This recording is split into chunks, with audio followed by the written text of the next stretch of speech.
I knew something was rotting beneath the surface the moment I got that company-wide friendly reminder from HR. Subject line. Action required. NDA and contractor policy. Update smiling face with smiling eyes. There's something especially sinister about a smiley face attached to what's essentially a legal noose. I opened the PDF and immediately felt the familiar itch behind my eyes, that itch I get when I smell bullshit disguised as corporate policy. This wasn't just routine housekeeping. This was a cleanup job of the kind you do before a storm. But let me back up. By that point, I'd been working at Virelia Systems for 8 years. Senior backend engineer, title barely updated since Obama was in office, despite leading half the infrastructure build solo. You know the type, quiet, competent, a ghost in the meeting room until someone breaks the production pipeline. Then suddenly everyone's Slack explodes with that "Dana, please help." My badge still beeped green. My PTO bank was always maxed out. And if someone asked who kept the dev environment stable, they'd blink, tilt their heads, and go, "Oh right, Dana." I wasn't flashy. But I was the reason the place still ran. And if you're one of the 90% who listen to these stories without subscribing, well, let's just say the team behind this channel doesn't run on corporate favors or expired coffee pods. Drop a like, hit that sub, it keeps us caffeinated and petty. Now, where was I? Ah yes, HR. This new NDA smelled off. It had boilerplate language, sure, but also a suspicious section on retroactive confidentiality, and get this, a clause warning about non-compete expectations for independent contributors. Independent contributors. Except I wasn't one. None of us were. We were full-time engineers. But for about a year now, things had gotten weird. Titles were being rewritten on the internal org chart. Folks were told to invoice their hours instead of logging them. A buddy in front end even joked, "Guess we're all freelancers now. Does that mean I can expense my couch?" We laughed. Kind of. I raised it internally, first to my direct manager, Brandon, who blinked twice like I was speaking Esperanto and mumbled something about exec-level strategy.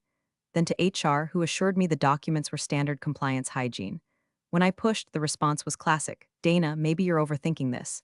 Let's focus on your deliverables." Overthinking, the corporate kiss of death. It's what they say when you're right, but it's inconvenient. So I did what I always did. I saved everything. Emails, PDFs, timestamp messages, screenshots. I opened a private Google Drive folder, named it just in case, and kept working, kept fixing their messes, kept writing clean code while the back end of the entire company's payroll ethics looked like a haunted amusement park ride. The final straw wasn't a blow-up or a dramatic meeting. It was subtle. Brandon pinged me on Teams, no punctuation, no greeting, and wrote, "Just FYI, payroll asked if you'd be open to switching to 1099 next cycle." That's it. That's what cracked it open. I stared at the message like it was a cursed object. I'd been cleaning up after junior devs who called "get the button" thing and mentoring interns who spelled function with a K. I'd been running security patch cycles on my weekends and rewriting data handling modules after hours because no one else could tell a race condition from a literal horse race. And they wanted to turn me into a contractor? No benefits, no protections, no overtime, no severance, no equity. Just a tidy way to cut their own tax liabilities by pretending the entire engineering department was some outsourced gang of gig workers. I didn't respond. Not to Brandon, not to HR. Not even when they sent the opt-in paperwork 2 days later with a cheery subject line, "Exciting new flexibility for team members." That night, I poured a glass of boxed Merlot and opened my just-in-case folder. Then I created a subfolder titled Payroll Evasion, because if they wanted flexible, I could flex. Just not the way they expected. They called it a realignment. Like my job was a crooked painting on their pristine corporate wall. I got the meeting invite at 4:12 p.m. on a Thursday. Subject line, "Quick sync W/people ops smiling face with smiling eyes." There's that damn smiley again. Red flag number 1. Red flag number 2, it was scheduled for 4:15. 3 minutes notice. That's not a sync. That's a surgical hit. Zoom room open to HR Director Cheryl. I swear I wasn't a hall monitor Dansby, and some guy from legal I'd never seen before who introduced himself as support on today's call. His smile looked carved from drywall. My manager, Brandon, was mysteriously absent. Coward. "Hi Dana," Cheryl chirped. "Thanks for hopping on. I'll be brief because I know your time is valuable." That's when I knew it was over. They only mention how valuable your time is when they're about to rob you of it. She launched into the script like she was ordering a sad sandwich at Panera.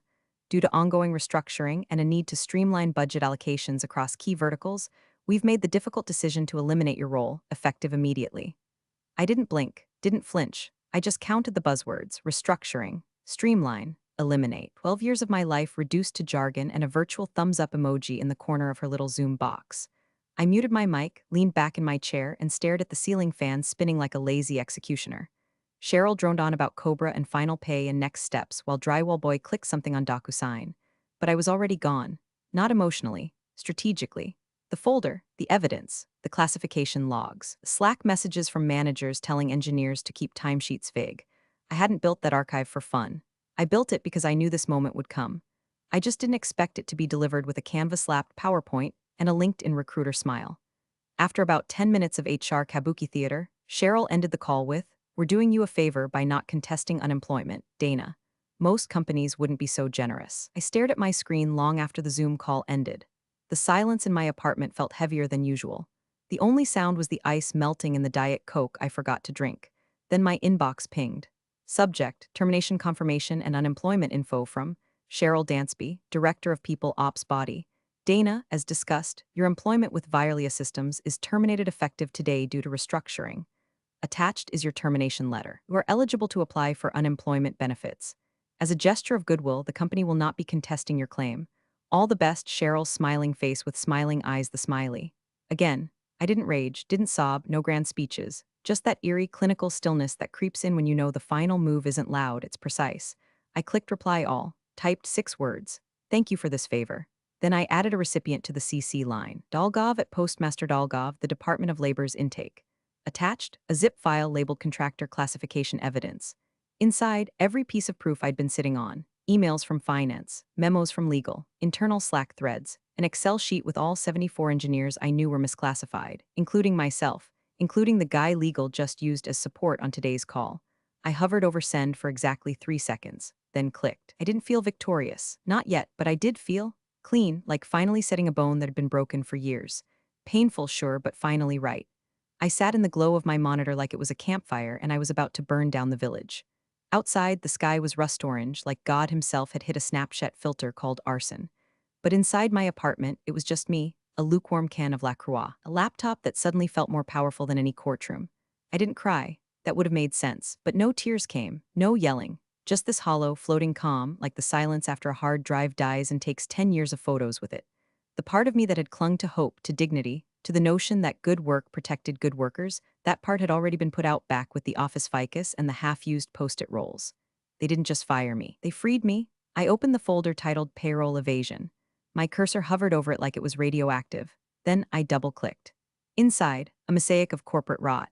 Screenshots of Slack conversations where managers coach people to log less than 30 HRS/week for compliance optics. Job listings where full-time roles were described as independent contributor roles with full integration into dev cycle. Expense reports flagged with do not reimburse, violates contractor status. PDF versions of old onboarding decks that stated, in big blue font, you'll be a part of the Virelia family. Permanent, W-2, full benefits. Dated, timestamped, and directly contradicted by newer memos urging engineers to invoice like freelancers and avoid saying team member in client emails. I dragged in a new document, aimed at formal misclassification report Virelia Systems. Then I started writing. I didn't embellish, didn't dramatize, just facts, cold and stacked like bricks. Each section had headers, job descriptions, VS/IRS guidelines, internal communications, payroll practices, retaliation patterns. I included names, dates, attachments, even hyperlinks to the Department of Labor's own criteria. My tone was clinical, less whistleblower, more coroner. I listed all 73 engineers I knew had been quietly moved from W-2 to 1099 or had been onboarded under the lie of permanency. Some still had the company laptop. Some had never even been told they were contractors, just stopped receiving benefits without notice. They were told to check their classification in the portal, as if they'd misread their own livelihoods. I laid it all out, section by section. By 2:40 a.m., I had a 22-page report and an evidence folder with enough weight to knock out a mid-level compliance officer. But I didn't send it yet. Not out of doubt, out of respect. Because once it left my inbox, there was no pulling it back. No just venting. This wasn't a diary. It was a detonation device. I leaned back, eyes dry, spine tight. The radiator in my apartment kicked on with a metallic groan. That stupid noise it makes when it's trying too hard. Just like me for the last 8 years.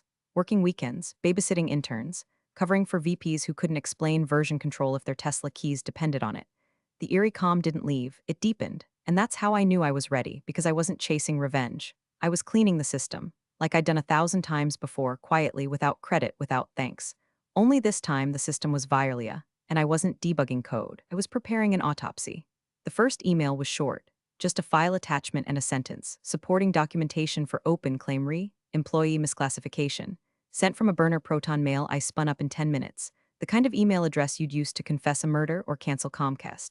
The DOL investigator's auto-reply came back 2 minutes later. Name, Cynthia Morales. Signature block all formal and forgettable. Thank you for your submission. Case 21 to 47,803 has been opened under Department of Labor Wage and Hour Division. There it was, a number, a timestamp, and a path. I didn't sign my name, didn't need to. The evidence would speak louder than any speech I could give. And besides, they'd made it abundantly clear my voice didn't matter, until now. Now, every Slack thread I saved, every PDF I archived, every contractor memo I'd screenshotted while waiting for Jenkins to deploy became a bullet in the chamber. I sent another file the next day, then another. I spaced them out, 1 or 2 documents per day, never more, like feeding breadcrumbs to a very patient wolf. Meanwhile, I went silent. I didn't answer texts, didn't like posts, didn't drop a congrats on anyone's new job update. If someone reached out saying, "Heard what happened, you okay?" Let it sit unread. Not because I was mad, because I couldn't trust who was watching, but I did watch. LinkedIn became my surveillance station. My version of watching the house burn from the rearview mirror, that's how I saw it. A new job post for senior backend developer contract role, immediate start. Same language, same team, same responsibilities, but now with a fancy little disclaimer, independent contributor model, not eligible for employee benefits. That was me, that was my role, repackaged with a legal condom and pushed out into the wild like no one would notice. Except I did, and so did Cynthia eventually. Each job listing was another nail. Each reposted flexible work opportunity a breadcrumb that led right back to a spreadsheet I had already sent. They weren't pivoting, they were doubling down. Then the Slack rumors started trickling in. My old intern, Maddie, bless her brave little heart, was the first to break the silence. She messaged me on Signal, not Slack, which told me she knew. "Did you hear about the compliance audit? They're making everyone fill out some dumb questionnaire about time tracking." A week later, another former colleague updated their status to open to work. No announcement, no goodbye, just gone. The engineers had started whispering and corporate was starting to sweat. I heard through the grapevine, okay, Reddit, that someone from finance accidentally emailed a company-wide reminder about offboarding 1,099s by end of quarter to mitigate classification risk. It was meant for department heads. It went to everyone, including a few still believed the lie full-timers who hadn't realized they were 1,099s until that moment. The Slack engineering channel, normally just Jira memes and snark about lunch options, had gone quiet. Then weird. Like corporate was pushing pre-written messages through management to look spontaneous. One post read, "Reminder, our flexible workforce model is a competitive advantage. Thanks for being agile, right?" They thought if they tossed enough buzzwords on the fire, the smoke wouldn't smell like fraud. But I wasn't done feeding the flames. Cynthia started replying directly now, asking for clarification, highlighting certain names. She was building her own map. I made sure she had every landmark she'd need. On Friday, I sent her a batch of onboarding documents with the metadata intact, PDFs created by HR but signed by managers. The files were dated months before any of us were told we'd been converted to contractors. The audit trail was clear. The misclassification wasn't an accident, it was a strategy. At 11:07 p.m., she replied, "Thank you, this is very helpful. We'll be in touch shortly." Shortly, I read that word a few times. Let it sit in my chest like a match waiting to be struck. They still didn't know it was me, and I wasn't ready to change that just yet, because the trap wasn't set. Not fully. Not until they tried to wriggle free, only to realize the chain around their ankle was welded shut. It started with a text that just said, "Do you have 5 minutes? I'm using my personal phone." It was Becca. She was one of the few people at Virelia who actually asked how I was doing during the long nights we debugged API failures or stayed late prepping for demo day disasters. We weren't best friends, but we'd eaten enough lukewarm falafel wraps together in the war room to earn each other's trust. We met in the parking lot of a Safeway at 9:30 p.m. She climbed into my car like we were planning a bank heist and looked around before speaking. "I have to whisper this or I'll combust," she said, half laughing. "Finance is a full-blown crime scene right now." I didn't interrupt, just nodded, let her go. They've got these spreadsheets open in some locked-down channel, trying to calculate what it would cost to reclassify people. Like, retroactively. HR's panicking because legal's making them draft apology memos that'll never see daylight. People are saying words like back pay and IRS thresholds like they're ordering lunch. Then she dropped the one that made my jaw tick. "The CTO's been in every HR meeting this week. That man hadn't stepped foot in the HR wing in 6 years. He thought PTO was a brand of kombucha. If he was showing up now, it wasn't for employee morale. It was because the walls were cracking, and they didn't know which one would fall first." Becca sipped from a Gatorade like she was washing poison from her mouth. "They know something's coming, they just don't know from where." I didn't confirm or deny. Just squeezed her arm and told her to stay invisible. When she got out, she looked at me like she knew I wasn't just sipping boxed Merlot and job hunting. I was lighting matches in the crawl space. 2 days later, the email from the DOL landed like a surgical strike. Subject: Verification Request Case 21 to 47803 from Cynthia Morales at Dolgov Body. Miss Jameson, we are currently reviewing your submitted materials. Please confirm the authenticity of the following 3 email threads, dated March 3, March 17, and April 9, respectively. Additionally, could you confirm that the attachments included were created during your employment with Virelia Systems? If possible, please respond by COB Thursday. Thank you for your cooperation. Cynthia Morales, Wage and Hour Division, U.S. Department of Labor. I stared at the message for a long time. It wasn't a casual check-in. It was a legal checkpoint. I opened the referenced emails. Yep, all mine. March 3rd was the one where Brandon told me, keep it under 30 hours so we're safe from W-2 thresholds, lol. March 17th had Cheryl sending out a contractor onboarding doc and reminding managers, don't call them employees, even if they have a Virelia email. April 9th, that was the gem, an HR slide deck titled Benefits Cost Savings, Contractor Conversion Opportunity. I replied with one line, confirmed. All emails and documents authentic and created by me during full-time employment at Virelia Systems. Attached, original, ML files with headers. Our data intact, no edits. If they wanted a clean chain of custody, I'd give them one. I'd give them the kind of digital trail you couldn't scrub with bleach and prayer. After hitting send, I leaned back and exhaled through my nose. This wasn't some petty retaliation anymore. This wasn't even about me. They had tried to turn people into ghosts. Taxless, benefit-less, disposable ghosts. Just floating hands on keyboards they didn't have to pay for properly. And now, the ghosts were showing up in court documents. The best part? They still didn't know who was feeding the fire. Every time Becca messaged me another update, like the sudden hiring of a compliance consulting firm or the rumor that HR was being restructured, I just replied with the same emoji. Eyes, let them chase shadows. Let them host their damage control meetings with words like alignment and risk posture, while the Department of Labor quietly sharpened its knives. I wasn't hiding, I was waiting. And the moment they looked under the wrong rock, they were going to find the fuse already lit. It came on a Wednesday morning, wrapped in corporate fleece and spun sugar, the email from People Ops with the subject line, clarifying our compliance posture moving forward. I could practically hear Cheryl Dansby's voice through the screen, calm, insufferably neutral, the same tone she used when she once told an engineer his maternity leave was technically non-essential. The body of the email was full of the usual nothing: alignment with federal expectations, leveraging our flexible talent model, appreciation for your adaptability. But buried in bullet point 3 was the real payload. As part of this transition, we'll be updating classification statuses to better reflect our evolving workforce. Team members currently engaged under hybrid or independent arrangements may receive new freelance contracts. Please review and sign by Friday EOD to ensure continuity of access and payment. Let me translate, we're in deep shit. Sign this fake freelance contract to make our crimes look consensual. They were trying to backfill history. Rewrite payroll fiction with panicked ink. If this were a movie, would be the part where the villain starts shredding documents while the cops pull into the parking lot. I didn't even have to dig for fallout anymore. It was floating in the wind. 3 hours later, I got a signal message from Mateo, a junior engineer I used to mentor back when he still used the word merge like it meant traffic. He'd been smart, hungry, and just naive enough to believe that hard work would equal stability. I used to help him debug his Jenkins pipelines. Now he was sending me snapshots of the apocalypse. You didn't get this from me, he wrote, but someone left this in the printer room. It was just sitting there like a ticking bomb. Attached was a memo, internal, marked confidential, titled Contractor Compliance Risk Matrix Red Flag Cases. Paragraph 2 sealed it, per legal review. The audit trigger was escalated following documentation received from a former employee. This individual's submissions included corroborating evidence across multiple departments, indicating systemic misclassification dating back at least 5 fiscal years. I stared at the screen. Let the words wash over me like a warm bath of schadenfreude. They still didn't know it was me. They were scanning the wrong floors, pulling the wrong badge records, probably interrogating the loudmouths and the HR critics. I hadn't raised my voice. I hadn't raised hell. I just raised a hand, pointed, and that had been enough. The memo also listed mitigation strategies, which included retrospective contractor agreements, narrow scope rewrites for job descriptions, and my favorite, internal comms to control narrative preemptively. Control the narrative, honey. You lost control when you sent that first smiley face termination email. I could picture it so clearly. Execs in their little glass box conference rooms, eyes twitching, voices tight, asking each other who the mole was. Cheryl rifling through Slack logs, the GC yelling into muted Zoom calls, and Brandon, probably pretending not to exist, still using words like pivot while the ship split down the middle. Another ping came from Mateo. A photo, this time, of a whiteboard someone forgot to erase in the HR war room. If identity of former employee is uncovered, right arrow direct engagement.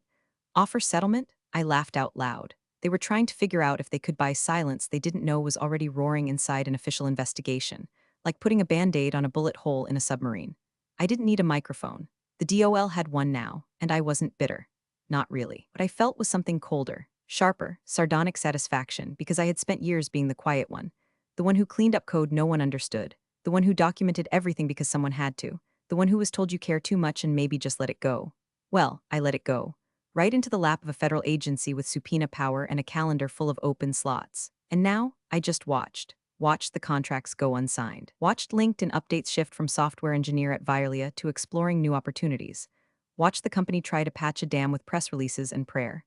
Still no one called me, still no one knew, and still the trap stayed shut. It started with a blocked number and a voicemail that sounded like it was read off a cue card soaked in sweat. Hi Dana, this is Cheryl Dansby from People Ops. Just hoping we can chat, informally, to clear the air. No pressure, of course, off the record. Just clarifying context on some recent items you may have been involved with. She didn't say DOL, didn't say audit, didn't say oh god, we're bleeding out, but she didn't have to. I played the message twice, not because I needed to hear it again. I just liked the way her voice cracked at the end, right before she hung up. Like even her breath knew this was over. 3 minutes later, an email appeared in my inbox. Not from Cheryl this time. From a personal Gmail off the record, and will not be used in any formal capacity. If you're open to a brief chat, we're happy to accommodate your schedule. Translation: we don't know how deep we're buried and we're hoping you'll dig us out before the feds do. I didn't respond. Instead, I opened my desktop folder one last time. This one wasn't called payroll evasion or classification proof. This one was just titled Finish It. Inside, the stuff I'd saved for last. The big guns. The things I hadn't sent yet because I wanted to wait until the house was mid-collapse. Oh, the explosion would be blamed on the faulty wiring, not me. First, a full log of the payment processor dashboard for all independent contributors, monthly disbursements, vendor IDs, and an internal note from finance labeled use ACH to avoid triggering employee thresholds. Second, onboarding documentation for contractors who were issued Virelia laptops, given company email addresses, and required to attend daily stand-ups with mandatory hours, despite having signed paperwork that described them as self-guided consultants. Third, an internal email chain with the subject line, "Don't trigger W2 rules PLS." No joke, that's what they named it. Cheryl had replied ACK with a smiley face, again with the damn smileys. I zipped the files, encrypted them, and uploaded them through the Department of Labor's secure portal. It took 10 minutes. I didn't even need to write a message this time. The evidence could sing for itself. Then I closed the laptop and went to make coffee. 4 hours later, my phone buzzed. It was Becca. No preamble, just a message. The GC just walked out of the building. Looked like he'd seen a ghost. Did you? I stared at the screen for a long moment. Smiled. Did I? Did I send the one thing that confirmed what they were still praying was just smoke and shadows? Did I hit them so clean, so quiet? I didn't even realize they were bleeding until the boardroom started spinning. I didn't respond, didn't type yes, didn't wink, didn't send a cryptic emoji, because silence at that point was louder than anything else I could say. They had spent months trying to figure out who was feeding the DOL, and now they had their answer. Not in a name, not in a voice, but in the shape of the hole left behind. They showed up in windbreakers, not dramatic. No flashbangs or SWAT vans, but still unmistakable. The kind of entrance that made the glass lobby suddenly feel a little colder. 3 agents from the Department of Labor's Wage and Hour Division, accompanied by 2 IT specialists from the Office of Inspector General. One carried a sealed envelope. Another wheeled in a cart with 3 external drives and a laptop that probably had more security clearance than half the executives combined. Security tried to act confused. HR tried to act calm. Legal didn't act at all, they just started sweating in unison like synchronized swimmers. Word spread in the building faster than a fire drill. Someone from facilities messaged Becca, "The feds are here." Cheryl looks like she aged 20 years in 5 minutes. They were taken to a glass conference room on the 3rd floor. Curtains drawn. Access logs requested. Admin permissions pulled. Devices tagged. 10:30 a.m. 3 executives had already left the building citing pre-scheduled off-site meetings. One of them, Brandon, of course, didn't even close his laptop. Just unplugged it mid-email and bailed like someone yelled compliance and lit a match. Cheryl tried to downplay it naturally. A company-wide Slack post at 11:07 a.m. read, "Team, you may see some external auditors in the building today. As part of our commitment to compliance excellence, we're participating in a routine labor classification review. There's nothing to be concerned about, business as usual." Smiling face with smiling eyes, that damn emoji again. Corporate hospice care at its finest, but the lie didn't last long. At 1:13 p.m., someone leaked the real memo. Screenshot, confidential header. Typed in bold red at the top, investigation scope. Misclassification of Labor 2016 to present.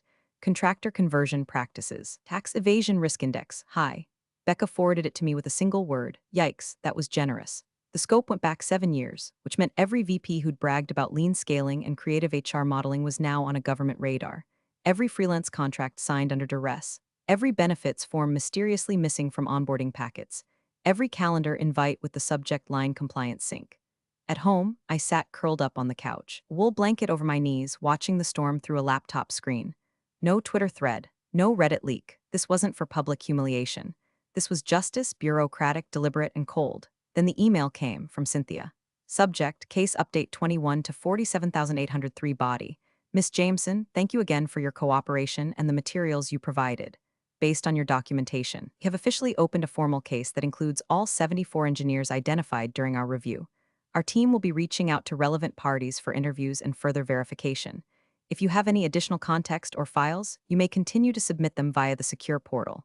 No signature flourish. No gold star. Just the acknowledgement that the thing was real now. Moving. Gaining mass. I sat back and stared at the line. All 74 engineers identified. 74 people who'd been quietly converted into tax loopholes. 74 lives packaged as cost savings. I wondered how many of them still hadn't realized they'd been misclassified. How many had paid out of pocket for healthcare? How many had lost out on overtime, on family leave, on basic protections? It wasn't about revenge anymore. It hadn't been for a while. It was about the truth finally having teeth. Violia had danced on the edge of legality for too long, drunk on buzzwords and unchecked ego. They thought they could rewrite reality with enough pivot decks and smiley-faced memos. But the federal government doesn't pivot. It investigates, and now they were inside the building, and I was home, watching it all unfold, quiet, unapologetic, and ready. The headline hit like a crowbar to the kneecaps of their brand. Violia Systems under federal probe for 7-year labor scheme, dozens of engineers misclassified as contractors. Subheadline, sources confirm company faces millions in back taxes and penalties. Whistleblower remains anonymous. By the time I saw it, the story had already spread to 3 different tech blogs, a labor rights forum, and the Reddit thread where all the quietly exploited software people go to scream into the void. Commenters were dissecting the leaked memo like it was a murder confession. Someone even linked a public IRS contractor compliance checklist and wrote, "They violated almost every bullet. It's almost impressive." I poured myself a glass of red, real stuff this time, not boxed, and sat back on the couch.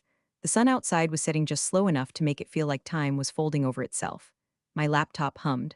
The email alert pinged, soft and indifferent. Subject, new opening full-time W-2 role, benefits plus equity from recruiter, confidential tech startup. I didn't open it. Not right away. Instead, I flipped over to the article again. A quote from one of the early engineers, someone I barely knew but remembered for always volunteering to fix other people's code at 2 a.m. Read, "We didn't even know we were being misclassified. It took someone brave to say what we were all too scared to admit." Brave? Not exactly. More like tired, methodical, just done. Another article quoted a leaked internal update from the board. Effective immediately, the CEO and head of HR have stepped down to allow the company to restructure its leadership in the wake of the investigation. Translation, the board pushed them out so fast their chairs were still spinning. Brandon had updated his LinkedIn with former in the title. Cheryl had deleted hers entirely. No apology, no acknowledgement, just vapor. Investors began pulling funding the next day. Their quarterly burn rate was suddenly very public, and nobody wants to bet on a tech company that might owe 7 figures in back taxes. One VC wrote a thread on ethical due diligence and got roasted in the comments for having backed Violia in the first place. The house was still burning, but I was already gone. Not with a bang, not with a press tour, just with a full inbox, a secure job lead, and the knowledge that every person who'd been used and misled was about to be counted on paper by law in dollars and damages. I picked up my glass, took a sip. The wine tasted like slate and smoke, honest and bitter. Then I clicked open the recruiter's email. "We're hiring senior engineers for new platform. Full W-2, benefits, protected classification. Zero tolerance for misclassification. We're building this right." Below that, "We'd be honored to have someone like you." I didn't smile, didn't gloat. Just let the cursor hover over reply, because this was the real favor. They let me walk out with everything.